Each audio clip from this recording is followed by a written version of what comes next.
शेख रशीद कहते हैं army chief के बयान के बाद अफवाहें खत्म और फौरी इलेक्शन होने चाहिए। हुकूमत इस्लामाबाद के 25 लाख लोगों को कलाबंद करेगी तो लोग इस्लामाबाद के अंदर से और मारगिला की पहाड़ियों से निकलेंगे। कंटेनर्स रास्ते नहीं रोक सकते। फौज बुलाने और आर्टिकल 245 लगाने का ख्वाब देखना छोड़ दें। अजीम फौज कभी अपने लोगों पर गोली नहीं चलाएगी, मुज़ाकरात की मेज़ पर लाएगी और साफ शफाफ इलेक्शन कराएगी। इस्लामाबाद के लोगों ने महसूर होने के खौफ से घरों में राशन डालना शुरू कर दिया है।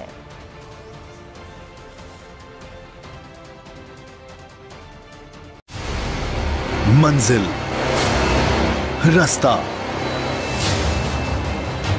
जज्बा, भयानक सच्चाई से हटाए पर्दे और तोड़ डाली झूठ की बेड़ियां। सलाखों से डरना कैसा जब चट्टानों ने पाला हो। इमरान खान बोल के साथ जुम्मे से इतवार रात 10 बजे सिर्फ बोल न्यूज पर।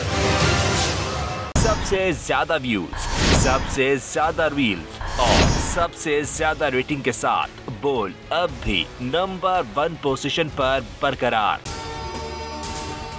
अगर आपको ये वीडियो पसंद आए तो लाइक पर क्लिक कीजिए, सब्सक्राइब करें और बेल दबाएं ताकि कोई खबर रह न जाए।